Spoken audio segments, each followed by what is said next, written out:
Hi மக்களே! இன்னைக்கு நாம பார்க்க போறது ஒரு செம ஆக்ஷன், எமோஷனல் கலந்த அதிரடி திரைப்படமான ஆவாரப்பன் 2ங்க. கதைக்குள்ள போறதுக்கு முன்னாடி நம்ம சேனலை இன்னும் சப்ஸ்கிரைப் பண்ணலனா, உடனே சப்ஸ்கிரைப் பண்ணிட்டு அந்த பெல் ஐகானையும் தட்டி விடுங்க. வாங்க இப்ப கதைக்குள்ள போகலாம். இந்த படத்தோட ஆரம்பத்துல நம்ம ஹீரோ சிவம தாங்க காட்டுறாங்க. தன்னோட காதலி ஆலியா இறந்து போனதிலிருந்து சிவம் தன்னோட வாழ்க்கையில முழுசாவே உடைஞ்சு போயிருக்கான். அவனுக்கு எப்பவெல்லாம் ஆலியாவோட ஞாபகம் வருதோ, அப்போல்லாம் நேரா சுடுகாட்டுக்கு போய் ஆலியாவோட கல்லறை பக்கத்துல உட்கார்ந்துருவான். அவளோட பிறந்தநாள் வந்தா மட்டும் போதுங்க. தப்பாம அங்க போய் பூக்களை வச்சுட்டு அழுதுட்டு இருப்பான். சிவம் தான் வாழ்க்கையில எல்லாரையுமே மறந்துட்டான். ஆனா ஆலியாவோட நினைவுகளை மட்டும் அவன் மனசுல இருந்து ஆழமா பதிஞ்சிருக்கு. அப்படி ஒரு நாள் சிவம் ஆலியாவோட கல்லறை பக்கத்துல உட்கார்ந்துட்டு இருக்கும்போது திடீர்னு ஒரு குழந்தையோட அழுகு சத்தம் கேக்குதுங்க. உடனே சிவம் எழுந்து போய் பார்க்கறான். அங்க ஒரு சின்ன பெண் குழந்தை அவளோட சொந்த குடும்பமே சுடுகாட்டுல விட்டுட்டு போயிருக்கு. சிவமும் சின்ன வயசுல யாருமே இல்லாம அனாதையா ஒரு ஆசிரமத்துல வளர்ந்து வந்தானே. அதனால அந்த குழந்தையை தூக்கிட்டு போய் தான் வளர்ந்த அதே ஆசிரமத்துல ஒப்படைக்கிறான். அந்த குழந்தை ஆசிரமத்துக்கு வந்ததுல இருந்து சிவம் வேற எங்கேயுமே போறது இல்லைங்க. எப்பவுமே அந்த ஆசிரமத்தை சுத்தியே தாங்க சுத்திக்கிட்டு இருக்கான். சுவாரஸ்யமான விஷயம் என்ன தெரியுமா? அந்த பாப்பாவுக்கு தன்னோட காதல் நினைவா ஆலியான்னு பேர் வைக்கிறான். இப்ப சிவத்துக்கு அந்த பாப்பா மேல அளவு கடந்த பாசம் வருது. நாட்கள் உருண்டோடி ஆலியாவுக்கு இப்ப 5 வயசாகுது. ஆனா இந்த 5 வருஷத்துல ஆலியா கிட்ட சிவம் ஒரு வார்த்தை கூட பேசினதே இல்லைங்க. இருந்தாலும் அந்த பாப்பாவுக்கு தெரியும், இந்த மாமா தான் நமக்கு இந்த மறுவாழ்வை கொடுத்தாரு அப்படின்னு. அதனால அது எப்பவுமே சிவம் கிட்ட பேசணும் அப்படின்னு சொல்லி ஆசைப்பட்டுக்கிட்டே இருக்கு. ஒரு நாள் ஆசிரமத்துக்கு ஒரு தம்பதி வராங்க. அவங்களுக்கு ஆலியாவை ரொம்பவே பிடிச்சு போக தத்தெடுக்க விரும்புறாங்க. ஆனா ஆலியாவுக்கு சிவத்தையும் ஆசிரமத்தையும் விட்டுட்டு போக விருப்பமே இல்லை. அவ சிவன் கிட்ட போய் பேசும்போது சிவம் அவகிட்ட, குடும்பம் இல்லாம வாழ்றது எவ்வளவு கஷ்டம்னு எனக்கு ரொம்பவே நல்லா தெரியும் பாப்பா. நான் குடும்பம் இல்லாம தான் வாழ்ந்தவன். ஆனா உனக்கு ஒரு குடும்பம் கிடைக்கணும், நீ நல்லா வாழணும்னு நான் ஆசைப்படுறேன் அப்படின்னு சொல்லி புரிய வைக்கிறான். அந்த குட்டி பாப்பாவும் சிவத்தோட பேச்சை கேட்டு சம்மதிச்சு அவங்களோட புறப்படுதுங்க. போகும்போது சிவம் கிட்ட, நான் எப்ப கூப்பிட்டாலும் நீங்க கண்டிப்பா வரணுமாமா அப்படின்னு சத்தியம் வாங்குது. சிவமும் அதுக்கு சம்மதிக்கிறாங்க. ஆனா ஆலியா போனதுக்கு அப்புறம் சிவம் மனசளவுல முற்றிலுமே உடைஞ்சு போறாங்க. ஆலியா தன்னை விட்டு ரொம்ப தூரம் போன மாதிரி உணர்றான். சாதாரண வாழ்க்கைக்கு திரும்ப முயற்சி பண்றான். ஆனா அவனால சுத்தமா முடியல. தன்னோட காதலி ஆலியா தனக்கு கொடுத்த தாயத்தை இப்ப இந்த குட்டி ஆலியாவுக்கும் போட்டு வழி அனுப்பி வச்சிருக்கான். அப்பதாங்க சிவத்தை தேடி சமர்னு ஒரு இன்டர்போல் அதிகாரி வர்றாரு. சமருக்கு சிவத்தை ரொம்ப காலமாவே தெரியும். சிவம் முன்னாடி யாருக்காக வேலை செஞ்சான், உடம்புல 6 குண்டுகள் பாஞ்சி அவன் எப்படி உசுரோட தப்பிச்சான் அப்படின்ற எல்லா ரகசியமும் சமருக்கு நல்லாவே தெரியுதுங்க. சமர் சிவங்கிட்ட வந்து ஒரு முக்கியமான உதவியை கேட்கிறான். ஆனா சிவம், அந்த பழைய சிவம் செத்து பல வருஷம் ஆச்சு, என்னால எந்த உதவியும் பண்ண முடியாது அப்படிங்கிற மாதிரி சொல்றாங்க. உடனே சமர் ஒரு அதிர்ச்சியான உண்மையை சொல்றான். இப்ப ஆலியாவை தத்தெடுத்துட்டு போன தம்பதிகள் உண்மையிலே பெத்தவங்களோ இல்ல நல்லவங்களோ இல்ல. அவங்க குழந்தை கடத்தல்காரங்க. குழந்தைகளை கடத்தி பேங்காக் நகருக்கு அனுப்பி கொடூரமான கும்பல் அவங்க. ஒரு ஆபரேஷன்ல அவங்க 2 பேரையும் சுட்டு கொன்னுட்டோம். ஆனா அதுக்குள்ள ஆலியா பேங்காக்கு கடத்தப்பட்டுட்டா. ஆலியா மட்டும் இல்ல, இந்தியாவில இருந்து சுமார் 40ல இருந்து 50 குழந்தைகள் இப்போ பேங்காக்ல இருக்கிற மாஃபியா கும்பல் கிட்ட மாட்டியிருக்காங்க அப்படிங்கிற மாதிரி சொல்றாங்க. இதை கேட்டதுமே சிவத்துக்கு ரத்தம் கொதிக்குது. இப்ப அவனுக்கு வேற வழியே இல்லைங்க. உடனே பேங்காக் போய் ஆலியாவையும் மற்ற எல்லா குழந்தைகளையும் காப்பாத்தியே ஆகணும். அந்த குழந்தை கடத்தல் கும்பலை பத்தின முழு தகவலையும் சமர் சிவம் கிட்ட கொடுக்குறாங்க. பேங்காக் மாஃபியா கும்பலை பத்தி சமர் ஒவ்வொருத்தரா விவரிக்கிறான். அமர் சிங், இவன் தாங்க அந்த பெரிய மாஃபியா கும்பலோட தலைவன். முழு ட்ரக் தொழிலையும் இவன் தான் கட்டுப்படுத்துறான். ஜோராவர், அமிர்தோட மூத்த மகங்க இவன். இவன் ரொம்ப கொடூரமானவன். யாரு பேச்சையும் கேட்க மாட்டான், யாரை வேணா ஈவு இறக்கமே இல்லாம கொல்லுவான். இவன் தான் அப்பாவுக்கு தெரியாம இந்தியாவில இருந்து குழந்தைகளை கடத்திட்டு வந்து டீல் பேச பிளான் பண்ணிருக்காங்க. அதுக்கப்புறம் ஜெய்தீப், அமிர்தோட வலது கை, முதன்மை பாதுகாப்பாளனும் கூடங்க. அமிர்த நோக்கி வந்த எத்தனையோ தாக்குதல்களை தனியாளா நின்று தடுத்தவன்.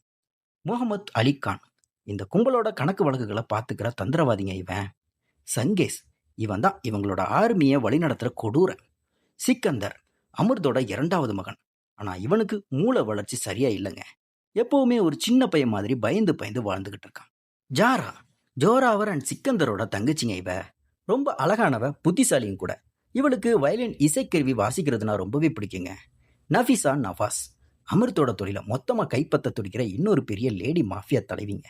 இவளுக்கும் அமிர்துக்கும் ஆகவே ஆகாது. 2 பேருக்கும் அடிக்கடி கேங் வார் நடக்குங்க. அப்படியே கட் பண்ணா இங்க வில்லன் ஜோராவருக்கு தான் அப்பாவோட பெரிய இடத்துல உட்காரணும்னு வெறி. ஆனா அமிர்த் உயிரோட இருக்கும் வரைக்கும் அது முடியாதுல்ல. ஒரு கட்டத்துல ஜோராவர் இந்தியாவில இருந்து குழந்தைகளை கடத்திட்டு வந்த விஷயம் அமிர்த்துக்கு தெரிஞ்சிருது. இவன் உயிரோட இருந்தா நம்ம பிளானை கெடுத்துடுவான் அப்படின்னு நினைச்ச ஜோராவர் சொந்த அப்பாவான அமிர்தைய மாடிப்படியிலிருந்து தள்ளி விட்டு கொண்டுடுறாங்க. அதை ஒரு விபத்து மாதிரி நாடகமும் ஆடுறான். அமிர்தோட இறுதி ஊர்வலம் நடக்கிற அன்னைக்கு திடீர்னு எதிரி கும்பல் வந்து துப்பாக்கி சூடு நடத்துது. பதிலுக்கு ஜோராவோட ஆட்களும் சொல்றாங்க. அங்க பெரிய சண்டை நடக்குதுங்க. உடனே ஜோராவர் தான் தங்க ஜாராவையும் தம்பி சிக்கந்தரையும் காப்பாத்த ஒரு டாக்ஸியை மறிச்சு ஏத்துறாங்க. அங்க கட் பண்ணா அந்த டாக்ஸியை ஓட்டுறது வேற யாருமே இல்லைங்க, நம்ம ஹீரோ சிவன் தாங்க. எதிரிகள் துரத்தி துரத்தி சுட சிவன் செம மாசா கார் ஓட்டி ஒரு செம பிளான் போட்டு அவங்கள தப்பிக்க வச்சு காப்பாத்துறாங்க. சண்டை முடிஞ்சதுமே ஜோராவர் தான் செக்யூரிட்டி ஆட்களை கண்டபடி திட்டி ஒருத்தனை அங்கேயே சுட்டு கொன்னுடுறாங்க. அங்க நிக்கிற சிவம் என் டாக்ஸி வாடகை கொடுங்க, நான் கிளம்புறேன் அப்படிங்கிற மாதிரி சாதாரணமா கேட்குறான். உடனே சங்கேஷ் துப்பாக்கியில சுட்டு இவ்வளவுக்கே பயந்துட்டியான்னு கிண்டல் பண்றாங்க. கோபமான சிவம் சங்கேஷ் மண்டையிலே பாட்டில உடைக்கிறான். சிவத்தோட தைரியத்தை பார்த்து மிரண்டு போற ஜோராவர், இவன் லூசு மாதிரி இருந்தாலும் நமக்கு இவனை மாதிரி ஆட்கள் தேவை, முதல்ல இவனை பத்தி பேக்ரவுண்ட் செக் பண்ணுங்க அப்படிங்கிற மாதிரி சொல்றான். அங்க இருந்த ஜாராவும் சிவத்துக்கு நன்றி சொல்றாங்க. அடுத்த நாள் ரோட்ல நடக்கிற ஒரு ஸ்ட்ரீட் ஃபைட் போட்டி நடக்குதுங்க. அதுல சிவமும் கலந்துக்கிறான். எதிரி ஃபைட்டர் சிவத்தை கண்டபடி அடிக்கிறான். ஆனா சிவத்தோட கண்ணுல தூரத்துல நிக்கிற ஜாரா படுறான். அவ்வளவுதாங்க, வெறியேறின சிவம் அந்த ஃபைட்டரை கொடூரமா அடிச்சு துவம்சம் பண்றான். சாரா சிவம் கிட்ட ஒரு லெட்டரை கொடுத்து அனுப்புறான். என்னோட உலகத்துல இருந்து தூரமா இருன்னு அதுல எழுதியிருக்கு. இன்னொரு பக்கம் ஜோராவர் ஆட்கள் சிவத்தை பத்தி விசாரிக்கிறாங்க. அவன் பேரு சிவம் பண்டிட். முன்னாடி மாலிக் அப்படிங்கிறவருக்கு வேலை செஞ்சவன். இப்போ டாக்ஸி ஓட்டுறான்னு தெரிய வருதுங்க. ஜோராவர் சிவத்தை தன் டீம்ல சேர்க்க பிளான் பண்றான். ஜெய்தீப்பும் மஹமூத்தும் சிவத்துக்கு முதல் வேலை தராங்க. ஒரு இடத்த சொல்லி அங்க இருக்கிற உமர் அப்படிங்கிறவனை தூக்கிட்டு வர சொல்றாங்க. சிவம் அங்க போனா அது நபிசாவோட ட்ரக் கடாங்க. உண்மையிலே சிவத்துக்கு எவ்வளவு திறமை இருக்குன்னு சோதிக்கத்தான் ஜோராவர் அவனை அங்க அனுப்பியிருக்காங்க. நபிசாவோட ஆட்கள் சிவத்தை வளைச்சு பிடிச்சு அடிச்சு உயிரோட மண்ணுக்குள்ள புதைச்சிடுறாங்க. ஆனா கொஞ்ச நேரத்துல சிவம் அந்த மண்ணை பழந்துக்கிட்டு வெளியே வரான். தான் உருவத்தை மாத்தி அங்க இருக்கிற அத்தனை பேரையும் வெட்டி சாய்க்கிறான். கடைசியில உமரோட தலையை வெட்டி எடுத்துட்டு வந்து ஜோராவர் முன்னாடி போடுறாங்க. இதை பார்த்து மாஃபியா கும்பலை மிரண்டு போகுது. ஜோராவர் சிவத்தை தான் சொந்த ஆளாவே ஏத்துக்கிட்டு ஜாராவையும் சிக்கத்தரையும் பாத்துக்கிற பொறுப்பை தராங்க. ஒரு பாட்டியில ஒருத்தன் ஜாரா கிட்ட தப்பா நடக்க முயற்சி பண்றான்.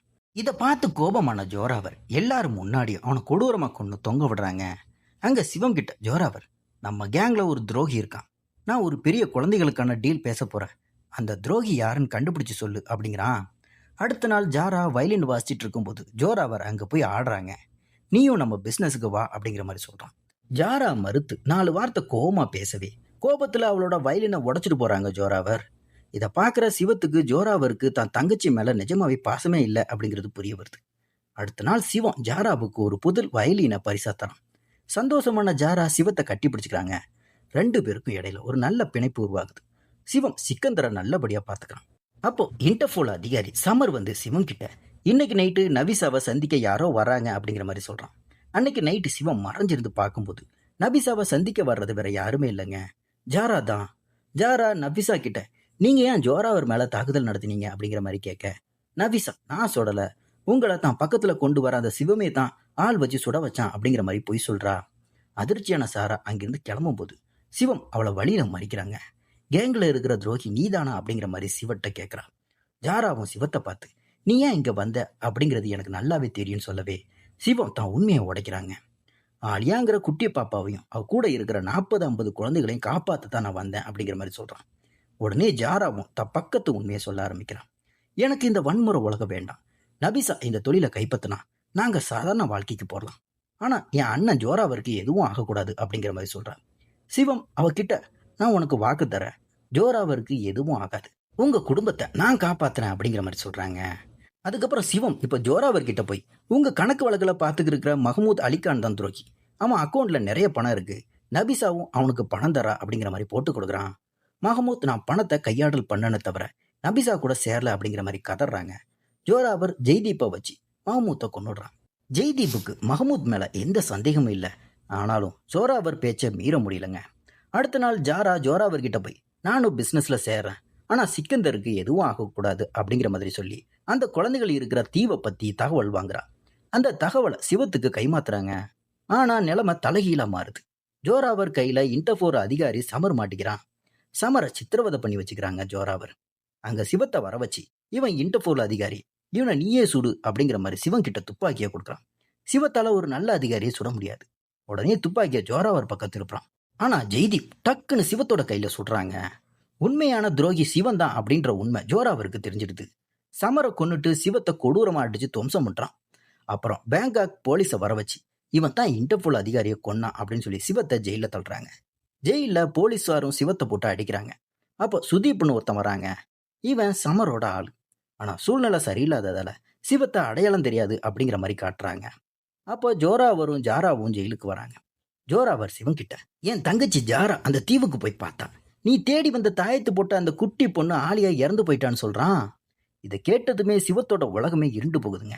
சிவம் மொத்தமா உடஞ்சு போறாங்க. ஜோராவர் சிவத்தை பார்த்து சிரிச்சு கிண்டல் பண்ணவே கோபத்துல சிவம் ஜோராவரை கடிச்சு வச்சிடறான். நீ இனி ஜெயிலே செத்துப்போ அப்படின்னு சொல்லிட்டு ஜோராவர் போறான்.